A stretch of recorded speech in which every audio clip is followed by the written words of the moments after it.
वाढणार होतं ती एक प्रकारची एक्सरसाइज होती. दिवसेंदिवस जसजसं दुधाचे प्रमाण वाढायचं होतं तसंच तयार झालेलं दूध शरीराबाहेर देखील यायला हवं होतं. कारण जर दुधाचा योग्य निचरा न होता तसंच स्तनामध्ये राहिलं तर दुधाच्या गाठी होण्याची शक्यता होती आणि दूध जर गोठलं तर तिला खूप त्रास झाला असता. सुरुवातीला अगदी छोटा चमचा किंवा त्याहूनही कमी दूध येईल, तरीही हलगर्जी राहू नका याचीही पुरेपूर कल्पना त्या नर्सने दोघांना दिली. बाळ जवळ असल्याने स्टिम्युलेशन थेरपीला चांगला प्रतिसाद मिळाला आणि त्यासाठी कृत्रिम प्रसाधनाचा वापर टाळता येणार होता आणि जमेल तितक्या नैसर्गिकरित्या दूध तयार होईल याची काळजी नर्स घेत होते. पुन्हा एकदा स्तनावर किती आणि कशा प्रकारे दाब देऊन दुधाचा नीट निचरा करावा लागेल हेही त्यांनी नीट समजावून सांगितलं. चेकअप नंतर ते ताईला भेटले, ट्रीटमेंटची सुरुवात झाल्याचं सांगितलं. छकुलीलाही भेटून आले. आता ताईची तब्येत हळूहळू सुधारते असं डॉक्टर म्हणाले. शेखर दाजींना भेटला. पुन्हा एकदा त्यांना समजावण्याचा व्यर्थ प्रयत्न केला, पण ते काही बदले नाहीतच. त्यांना फक्त ताई ठीक होण्याशी कारण होतं. आता ज्या दिवशी दत्तपत्रावर सही केली होती त्या दिवशी त्यांचा छकुलीशी संबंध संपला होता. आजही शेखर रित्या हाताने परतला होता, पण शर्वरीने ही परिस्थितीत त्याला नीट सावरलं होतं. घरी आल्यावर ती पटकन अभ्यासाला बसली आणि तो स्वयंपाकाला लागला. आता शेखरला तिला जास्त जपावं लागणार होतं, कारण डॉक्टरांनी सांगितलं होतं या औषधाचे शरीरावर साईड इन्फेक्शन दिसू लागतील. सुरुवातीला कमजोरी येणं, अचानक चिडचिड होणं किंवा अगदी शांत होणं, औषध घेतल्यावर कधी मधी ग्लानी येणं, वजन कमी जास्त होणं हा असा त्रास होईल. पण तो सुरुवातीलाच, नंतर हळूहळू दुधाचं प्रमाण नॉर्मल झालं म्हणजे सगळं पूर्ववत होईल. तोवर काळजी घ्यावी लागेल असं डॉक्टर म्हणाले होते. जेवल्यानंतर ती बाहेर गॅलरीत बसली होती. आताच पावसाची सर येऊन गेली होती. गार हवेची झुळूक अंगाला स्पर्शून जात होती. त्याने तिच्या गोळ्या आणल्या. गोळ्या घेऊन ती झोपली. तो बराच वेळ जागा होता. बऱ्याच वेळानंतर त्याला झोप लागली. दुसऱ्या दिवसापासून सुरू झाली तारेवरची कसरत. कॉलेज, अभ्यास, औषध, हॉस्पिटल आणि बाळ हे सगळं सांभाळता सांभाळता दोघे मेटाकुटीला यायचे, पण एकमेकाच्या साथीने धीराने आल्या दिवसाला सामोरे जात होते. तिची औषध नियमित सुरू होती. तिचं खाणं पिणं अगदी सगळं नीट पाहत होता. शेखरनं हँड एक्सप्रेसिंग करण्याआधी शर्वरीला नीट विश्वासात घेतलं. ही समजुतीनं तयार झाली. इतक्या जवळ आणि एकटं असूनही त्याच्या स्पर्शात तिला कधीही वासनार्थ भाव जाणवला नाही. कितीतरी वेळा ग्लानीमुळे त्याच्या बाहुपाशात झोपी जायची. सुरुवातीला नर्सने सांगितल्याप्रमाणे कमी दूध यायचे, पण नंतर स्टिम्युलेशन थेरपीला सुरुवात झाल्यानंतर दुधाचे प्रमाण अगदी समाधानकारक यायला लागले. छकुलीच्या कोवळ्या होटाचं स्पर्श छातीला होताच तिच्यातली आई मनोगत सुख पाहिजे, पण त्या इवल्या जीवाला पदराखाली घेताना समोर तिला 9 मास पोटी जपलेल्या त्या निष्पाप माऊलीच्या डोळ्याच्या कडा ओसडून व्हायच्या. पण ती माऊली पदरात दुःख टिपायची आणि अश्रू शर्वरीला दिसू नये याचा आटोकाट प्रयत्न. पण शरूच्या नजरेतून तिची घालमेल काही सुटायची नाही आणि ती पाहून तिच्यातल्या बाईचा जीव तिळतिळ तुटायचा. पण ती देखील काही करू शकत नव्हती. पण यात एक समाधान होतं, ते म्हणजे 2 महिन्याऐवजी 1.5 महिन्यात शर्वरीच्या दुधाचं प्रमाण छकुलीची भूक भागवण्या इतपत वाढलं होतं. आता छकुलीचा तजेला गुटगुटीतपणा परतत होता. आता तिला काचेच्या पाळण्यात न ठेवता साध्या गाडीच्या पाळण्यात ठेवलं होतं. शर्वरीची औषधं आता पूर्णपणे बंद झाली होती आणि ती पूर्वता होत होती.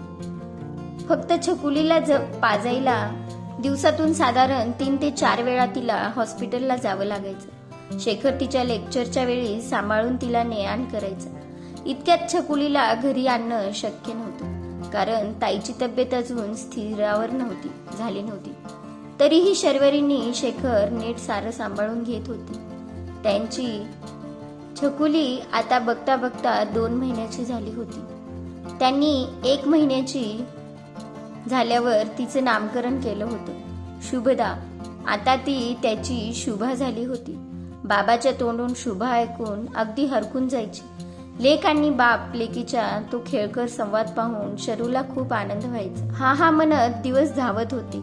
आणि एक दिवस लेक्चर सुरू असताना वर्गाच्या दारावर टकटक झाली. कुणीतरी दार उघडलं. समोर तो उभा होता.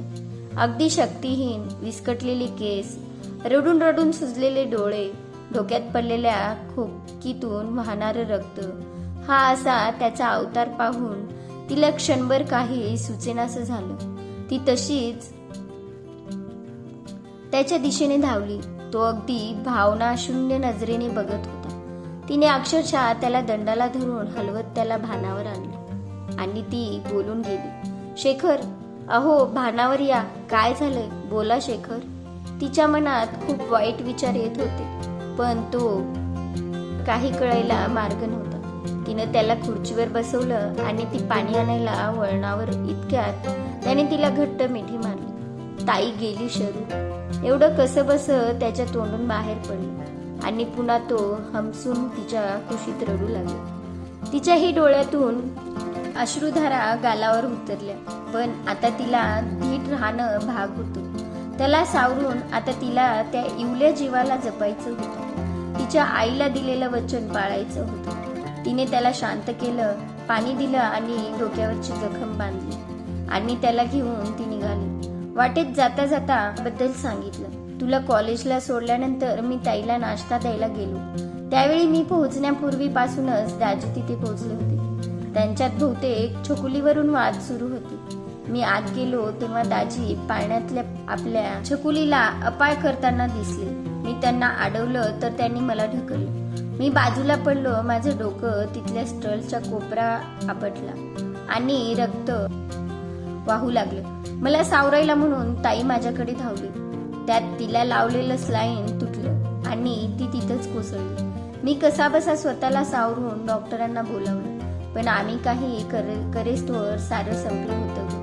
शरू माझी ताई आम्हा सर्वांना सोडून गेली. आपल्या छकुलीला पोरकं करून गेली. कसे तरी सगळं सांगितल्यावर त्याला पुन्हा रडू बसले. दोघे हॉस्पिटलला पोहोचले. त्या तिथे काहीच हालचाल दिसत नव्हती. फक्त बाळाच्या रडण्याचा आवाज येत होता. ते दोघे त्या आवाजाच्या दिशेने गेले. तिथे एक नर्स छकुलीला शांत करत होते. शर्वरीने ताईविषयी विचारताच त्या नर्सने सांगितलं की पेशंट बरोबर असलेल्या व्यक्तीने रीतसर कागदपत्रे दाखवून साऱ्या फॉर्मॅलिटीज पूर्ण करून बॉडी ताब्यात घेतली आणि या बाळाच्या उपचाराचा सगळा खर्च मागाहून येणारा व्यक्ती देईल आणि तिला घेऊन जाईल. जर नाही आला तर तिला अनाथ आश्रमात टाका असं सांगितलं आणि ते निघून गेले. हे ऐकताच शेखर मटकन खाली बसला. त्याला तो धक्का सहन झाला नाही. तिने नर्सच्या मदतीने त्याला सावरलं आणि सगळ्या फॉर्मॅलिटीज पूर्ण केल्या आणि बाळाला आणि त्याला रूमवर घेऊन आली. तो अजूनही शुभा शांत झोपली होती. संध्याकाळी मुंबईहून त्याच्या मित्राचा फोन आला. आईने गळ घालून त्याच्यासाठी विधी थांबवले असं तो म्हणाला. आधी तो जायला तयार नव्हता, पण शर्वरीने त्याला समजावलं आणि तो जायला तयार झाला. तिने पटकन त्याची बॅग भरली आणि तो निघाला. त्याला यायला निदान 3 दिवस लागणार होते आणि बाळाला एकटीला सोडून जाणं शक्य नव्हतं. म्हणून तिने पुढचे 3 दिवस कॉलेजला न जाण्याचा निर्णय घेतला. ताईचे अंतिम विधी आटपून तो अपेक्षेप्रमाणे 3ऱ्या दिवशी संध्याकाळी परतला. मूळ दुआ संपल्यामुळे आता शुभा फक्त शेखर शर्वरीची जबाबदारी होती. आता त्यांना निर्णय घ्यायचा होता. तिचा सांभाळ ते कसा करणार होते, कारण दोघांपैकी एकालाही पूर्ण दिवस बाळाजवळ थांबणं शक्य नव्हतं. रात्री जेवण झाल्यानंतर सगळं आवरून शर्वरी रूममध्ये आली. आज त्याच्यामध्ये उशी नव्हती, तर आज त्यांच्यामध्ये होतं ते कारण ज्यामुळे ते एकत्र आले. त्यांची जबाबदारी आता सर्वस्वी त्यांची असलेली शुभा. दोघे तिला मध्ये घेऊन झोपले होते. शरू तिला पाजत होती. दोघांमध्ये दीर्घ चर्चा झाली आणि त्यांनी याचा सुवर्ण मध्य काढला की ती शुभाला त्यांच्यासोबत कॉलेजला नेते. तसही रेस्ट रूम होतीच, तिचा तसाही कोणी वापर करत नव्हतं. आता प्रिन्सिपलची परमिशन मिळवायची वाहनाची. दुसऱ्या दिवशी शुभाला लागणाऱ्या साऱ्या गोष्टी एका बॅग मध्ये भरल्या आणि ते दोघे तिला घेऊन कॉलेजला आले. शेखर प्रिन्सिपलशी बोलला. त्यांनी त्याची अडचण समजून घेत त्याला रेस्ट रूम वापरायची परवानगी दिली. तासाभरात तिथली सफाई करून शरूने बाळाला तिथे झोपवलं आणि ती लेक्चरला निघून गेली. शेखर शुभाकडे थांबला. तिने वर्गात येऊन आपल्या सगळ्यांना विश्वासात घेऊन सारी हकीकत सांगितली. आपल्या लग्नाविषयी सारं सांगितलं आणि त्याची साथ मागितली. त्या साऱ्या जणी उत्साहाने तयार झाल्या आणि शर्वरी सिद्ध झाली हे नवं आव्हान समर्थपणे पेलण्यासाठी. तर इथे कॉलेजभर बातमी पसरली शेखर संसाराच्या मुलीची आणि काही तासात ती पूर्ण खोली रंगीबिरंगी झाली. मुलांनी वेळात वेळ काढून आपापल्या परीने खोली सजवली. दिवस सरत होते. आता शुभदा शेखर शर्वरीचीच नाही तर पूर्ण कॉलेजची जबाबदारी झाली होती. सतत तिच्याजवळ कोणीतरी असायचं तिला खेळवायला. शरूच्या वर्गाच्या अगदी समोर तिची खोली असल्यामुळे तिला सहज तिच्यावर लक्ष ठेवता यायचं. आता तर ती खोली खेळण्यानी भरली होती. तिच्या झोपेपासून ते दुधाच्या वेळेपर्यंत साऱ्या गोष्टी अगदी कटाक्षाने पाहिल्या जायच्या. 6 महिने सरले. कुशीत वळणारी शुभा आता रांगू लागली होती. शरूचा पाना तिला लाभत होता. तिनं चांगलंच बाळसं धरलं होतं. महिन्याकाठी तिचं रुटीन चेकअप चाचण्या सगळं शेखर जातीने बघत होता. थंडीचे दिवस होते. अगदी गोठावून टाकणारी गुलाबी थंडीची रात्र होती. ती शुभदा नेहमीप्रमाणे आईच्या कुशीत विसावली होती आणि सवयीने शेखर शर्वरी हातात हात गुंफून आपल्या छोट्या परी राणीला घेऊन झोपी गेले होते. काहीशा कारणामुळे शेखरची झोप चाळवली. तो डोळे चोळत उठला, किचनमध्ये जाऊन पाणी प्यायला आणि परत येऊन पलंगावर पहुडला. सहज त्याने बाजूला पाहिलं. शर्वरी शांत झोपली होती आणि तिच्या कुशीत विसावलेली शुभदा अगदी डोळ्याचं पारणं फेडणारं दृश्य होतं ते. त्या चंद्रप्रकाशात झोपेतही तिच्या चेहऱ्यावर मधुर हास्य पसरलं होतं आणि क्षणासाठी शेखर मोहित झाला. त्याने झटकन तिच्या कपाळावर ओठ टेकवले. नंतर अगदी त्याच्याही नकळत 4 होठाच्या पाकळ्या एक झाल्या. ती झोपेतही शहारली. पण काही वेळाने तो भानावर आला. त्याच्या मनात अपराधी भाव दाटून आला. तो दूर झाला आणि विचार करत पडून राहिला. उजाडता उजाडता त्याला झोप लागली. सकाळ झाली. आज कॉलेजला सुट्टी होती. शर्वरी उठली, आवरून किचनमध्ये आली आणि नाश्त्याची तयारी करायला घेतली. तो उठून किचनमध्ये आला आणि तिच्या पाठी राहून तिला निहाळत होता. ती म्हणाली, आज एवढी शांतता का बरं आहे? बोला की काहीतरी. एरवी सकाळी उठल्यापासून ते रात्री झोपेपर्यंत त्या तोंडाला थारा नसतो आणि आज चक्क तोंड शिवून माझ्या मागे शहाण्या बाळासारखे गपगार का उभे राहात? काय झाले बरं वाटत नाहीये का? ती त्याच्या दिशेने वळली. त्याने नजर चोरली. ती जवळ आली आणि डोळ्यात डोळे घालून ती पाहू लागली आणि ती इतक्या जवळ होती की त्याला हलताही येत नव्हतं. एकमेकाचे उष्ण श्वास दोघांनाही जाणवत होते. शरू, ती काल रात्री तो कसं बोलण्याचा प्रयत्न करत होता. तेवढ्यात तिने त्याच्या तोंडावर हात ठेवला. काल रात्री आपल्या नात्याला पूर्णतः मिळाली. तुमच्या भाषेत सांगायचं झालं तर आपण अजून एक टप्पा सर केलाय. पण अजूनही आपल्या नात्यातलं कारण शेष आहे हे मी विसरलेले नाही. म्हणून म्हणते, विसरून जा सगळं आणि घाबरू नका. आपल्यातच राहणार आहे सारं. असं म्हणत ती त्याच्यापासून दूर झाली आणि पुन्हा कामाला लागली. तू जागी होतीस? त्याने हळू विचारलं. सगळं देहस्वी अनुभवायचं नसतं शेखर. काही गोष्टी सुप्त अवस्थेतही अनुभवता येतात.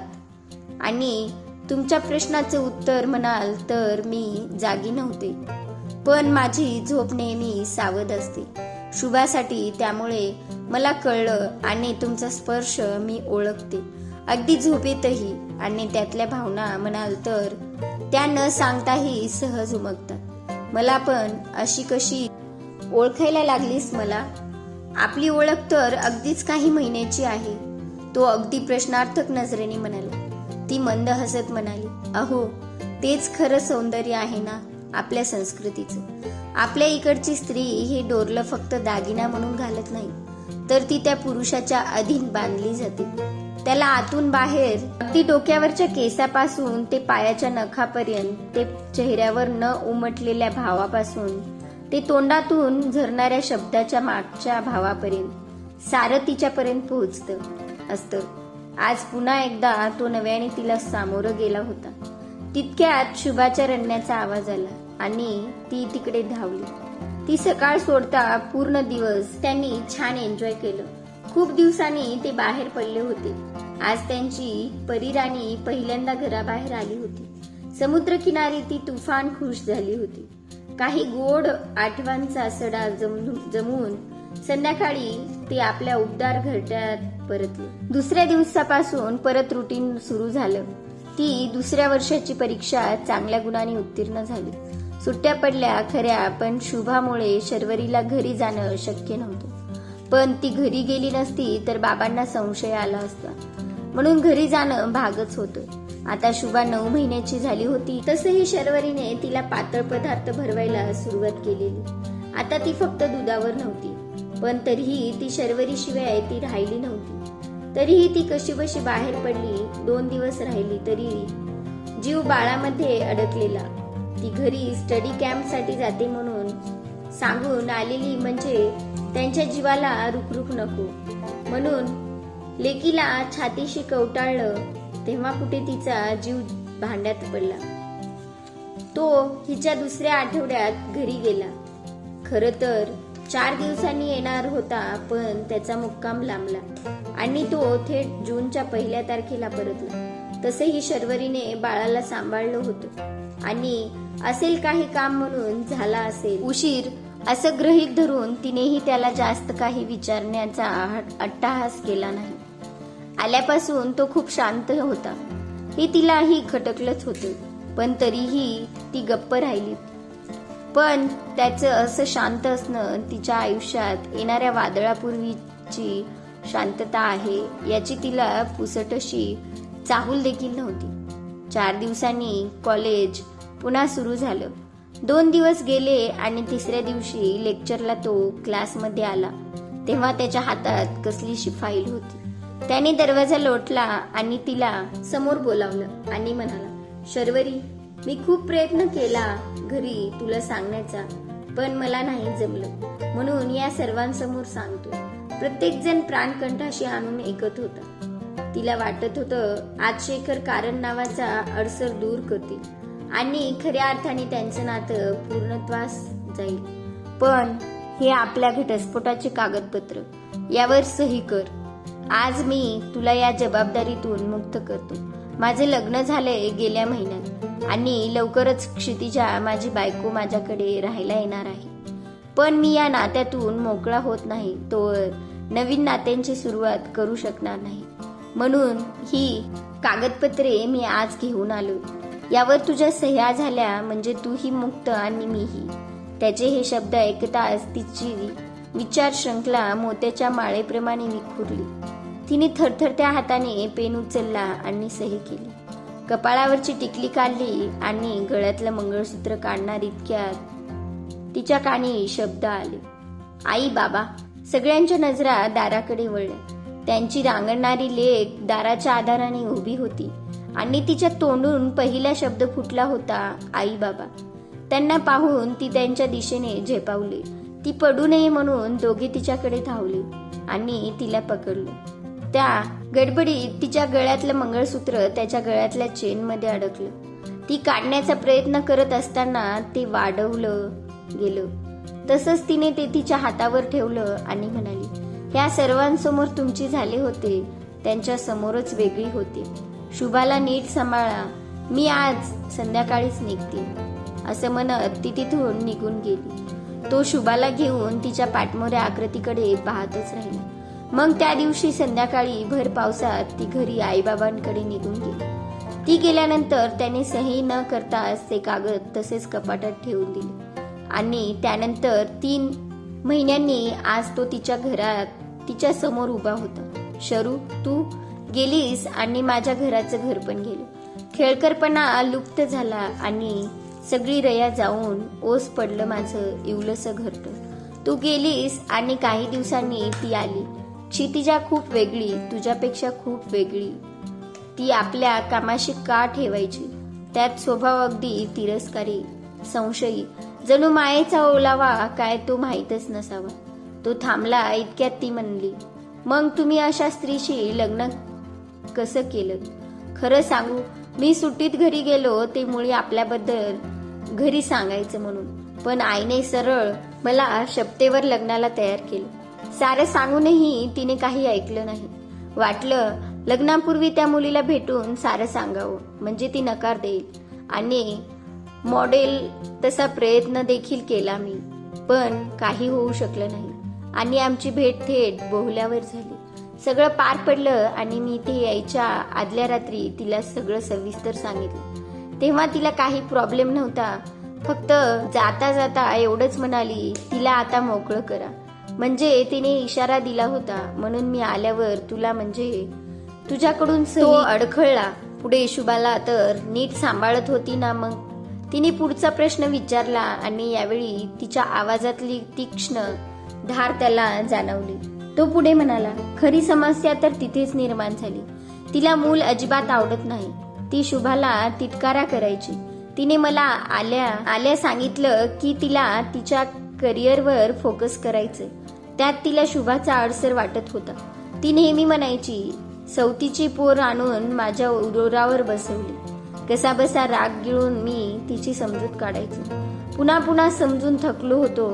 यावरून आमचे खटके उडायला लागले होते. शुभा दिवसभर कशी बशी शांत असायची, पण रात्री तुझ्या आठवणीने कासावीस व्हायची. आई आई करून होतसे घालायची. रडत रडत घरभर तुला शोधायची. पण तिच्या दगडाच्या काळजाला कधी पाजर फुटला नाही ग. कधी मायेने जवळ घेतलं नाही पोरीला. त्याने एकवार शरूकडे पाहिलं. तिच्या डोळ्यात आसव भरली होती. एकीकडे घरी हे असं चाललेलं आणि कॉलेजला तुझ्या नजरेला नजर देण्याचा धीर होत नव्हता मला. मी बोलायचा प्रयत्न करायचो, पण मन धजावत नव्हते आणि कोणत्या तोंडाने तुझ्याकडे येणार होतो. आणि असं असलं तरी तुझी तगमग, तुला होणारा त्रास आणि ओढणीच्या आड ओली झालेली छाती माझ्या नजरेतून सुटली नव्हती शरू.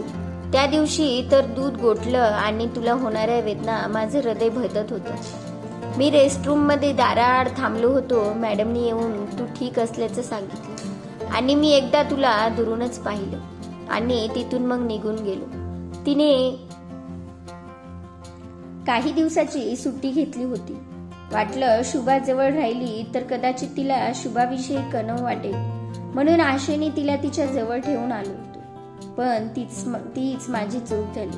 मी संध्याकाळी घरी गेलो आणि तिथे जे मी पाहिलं ते पाहून मात्र माझा संयम सुटला. मी तिच्यावर हात उगारला. त्याने उसासा टाकला. असं काय पाहिलं तुम्ही? तिने सावरत विचारलं. आपल्या शुभाच्या अंगावर माराचे डाग होते. तिचा कोवळा हात पोळला होता. तिचे अश्रू थांबत नव्हते आणि त्या बाईचा तोंडाचा पट्टा सुरूच होता. मी आधी शुभाला शांत केलं. तिला औषध लावलं आणि भरवलं आणि झोपवलं. त्या दिवशी पहिल्यांदा माझी लेक माराचे चटके सहन करत झोपी गेली होती. त्यानंतर आमच्यात खूप बाचाबाची झाली आणि त्यातून मग माझा हात उगारला गेला. मग 2 दिवसांनी सकाळी मला टेबलवर कागदपत्रे आणि चिठ्ठी मिळाली. त्यात तिने लिहिलं होतं, मला आता तुमच्यासोबत राहता येणार नाही. मला माझं करिअर महत्वाचं आहे.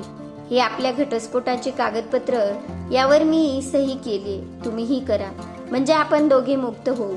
यापुढे मीही तुमच्या आयुष्यात हस्तक्षेप करणार नाही आणि तुम्हीही करू नये, ही विनंती.